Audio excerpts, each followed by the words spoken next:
బహిర్గత సమావేశం నిర్వహించడానికి ముఖ్య కారణం ఏంటంటే గత సంవత్సరం 20 నెలల నుంచి ఈ ప్రభుత్వం అధికారంలోకి వచ్చినప్పటి నుంచి ఏదైతే కుటిల రాజకీయం చేస్తుందో అది మన అందరం కూడా గమనిస్తున్నాం.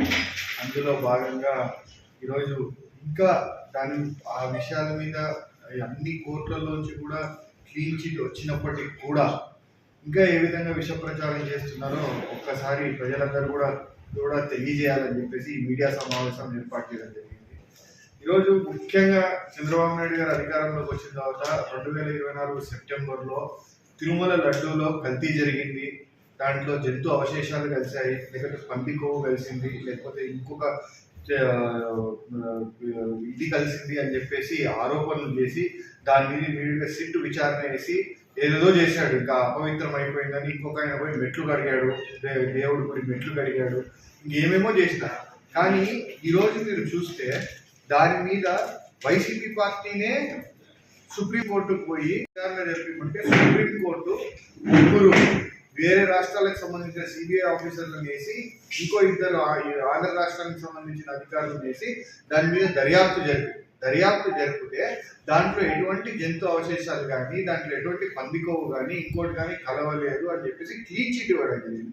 క్లీన్ చిట్ ఇస్తే ఈరోజు నిజంగా నీకు వెంకటేశ్వర స్వామి అంత భక్తి ఉంటే ఒక సాటి హిందువుగా నువ్వు కానీ పవన్ కళ్యాణ్ గారు కానీ ముందు సంతోషపడాలి. అట్లాంటిది ఏమీ జరగలేదు అని ఆయన ఈ వెంకటేశ్వర స్వామి గారి విషయంలోని సంతోషపడాల్సింది పోయి ఆ క్లీన్ చిట్ ని కూడా ఒప్పుకోకుండా ఇంకేదో కలిసింది, వెజిటేబుల్ ఆయిల్ కలిసింది, ఇంకోటి కలిసింది అని, బాత్రూమ్లు కడిగే ఫినాయిల్ కలిసింది అని, ఇంకా అంటే ప్రజల నమ్మకాన్ని ఇంకా దిగజార్చాలా.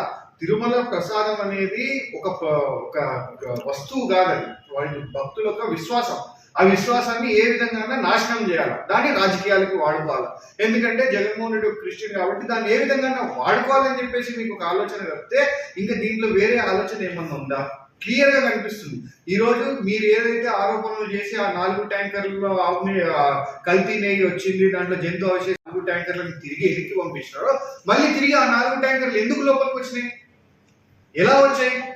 మళ్ళా మీకు సంబంధించిన ఈవోలు, మీకు సంబంధించిన ఆ రోజు క్వాలిటీ కంట్రోల్ లేదు, అది లేదు, ఇలా మీరు తర్వాత క్వాలిటీ కంట్రోల్ అన్ని పెడితే వాళ్ళు చెక్ చేసి ఎందుకు రానిచ్చారు ఆ ట్యాంకర్ల లోపలికి? ఈరోజు ఈ ఛార్జ్ షీట్ వేసింది సుప్రీంకోర్టు ఇచ్చిన తీర్పు మీకు సంబంధించిన జేఈఓ, మీకు సంబంధించిన ఈఓ, మీకు సంబంధించిన అధికారులు అక్కడ ఉన్న వాళ్ళందరినీ కూడా పూర్తిగా విచారించిన తర్వాతనే కదా ఒక వాళ్ళు వేసిన ఛార్జ్ షీట్, సిబిఐ వాళ్ళు వేసిన ఛార్జ్ షీట్ మీద ఈరోజు సుప్రీంకోర్టు ఈ డెసిషన్ ఇచ్చింది. మరి ఆ ఛార్జ్ షీట్ వేసినప్పుడు అక్కడ ఉన్న అధికారులందరూ మీకు సంబంధించిన వాళ్ళే కదా, మరి వాళ్ళు ఏం తప్పు చెప్పారు? అంటే కేవలం ఈరోజు మత విద్వేషాలు రెచ్చగొట్టాలా, ఏదో ఒక రకంగా భక్తుల యొక్క విశ్వాసంతో ఆడుకోవాలా, తన రాజకీయ పబ్బం గడుపుకోవాలా అని చెప్పే ఆలోచనే తప్పితే ఎక్కడా కూడా నిజాన్ని అంగీకరించే పరిస్థితి లేదు. నిజంగా చెప్పండి, నేను ఆంధ్ర రాష్ట్ర ప్రజలందరినీ అడుగుతున్నా, ఇక్కడ ఉన్న వాళ్ళందరినీ అడుగుతున్నాను, ప్రతి ఒక్క హిందువుని అడుగుతున్నాను, ఏమీ కలవలేదంటే ముందు సంతోషించాలా, లేకపోతే ఏదో కలిసిందని ఆలోచన చేయాలి. కలవలేదని దేశంలోనే అత్యున్నత పరిణామాలు కలిగిన దర్యాప్తు సంస్థ సిబిఐ వాళ్ళు క్లీన్ చీట్ ఇస్తే ఒక హిందువుగా సంతోషించాలా, లేకుండా బ్యానర్లు కట్టి రోడ్లలో ఇంకా ఏదో కలిసింది, ఇంకేదో కలిసిందని విష ప్రచారం చేయాలా? ఒక్కసారి ఆలోచించండి.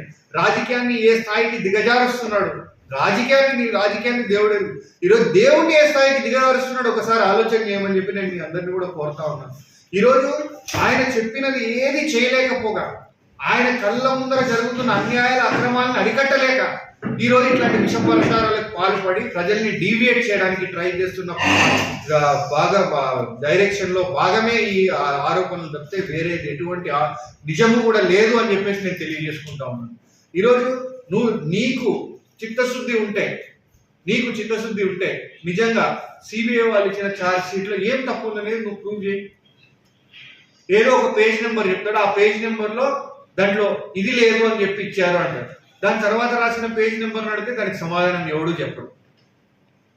ఎందుకు చెప్పరు?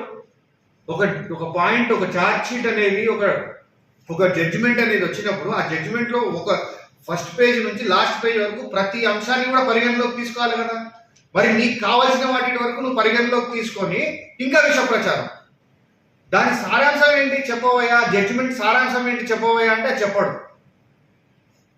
అంటే ఎంత స్థితిలో ఉన్నా కానీ వాళ్ళు ఎక్కడికైనా పోయి చెప్పుకోవాలంటే దిక్కు లేదు, అటువంటి పరిస్థితులు తీసుకొచ్చి పెట్టినాం.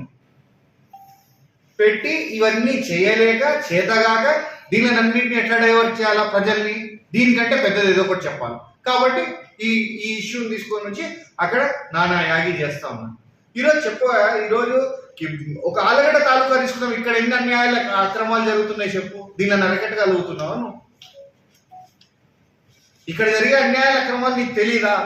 గవర్నమెంట్ వచ్చిన రోజు నుంచి వ్యవస్థలు ఎక్కడ పనిచేస్తున్నాయి, నీ ప్రభుత్వం ఎక్కడ పనిచేస్తుంది, ఇంకేమో ఎక్కడికి పోతుంది, ఏం మాట్లాడుతున్నారు, ఏం చేస్తున్నారు మీరు అనేది ఒక్కసారి ఆలోచన చేయమని చెప్పి కోరుతాను.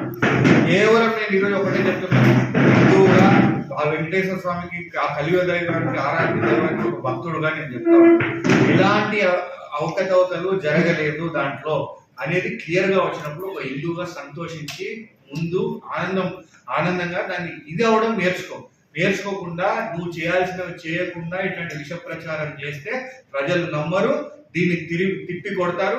మొన్న ఆఖరికి ఇది తప్పు అని తెలిసినందుకు వైసీపీ వాళ్ళు పోయి సంతోషంగా గుళ్ళల్లో పూజలు చేస్తే వాళ్ళ ఇళ్ళ మీద పోయి దాడులు చేసి వాళ్ళ ఇళ్ళ మీద పెట్రోల్ బాంబులు వేసి ఒకళ్ళ ఇల్లు తగలబెట్టి అలాంటి కార్యక్రమాలు చేసే పరిస్థితికి మీరు ఎంత దిగజారుతున్నారు అని అంటే దీన్ని డైవర్షన్ పాలిటిక్స్ అంటారు. ప్రజలందరికీ మరొకసారి విఘ్నతతో ఆలోచించమని చెప్పేసి కోరుతాం.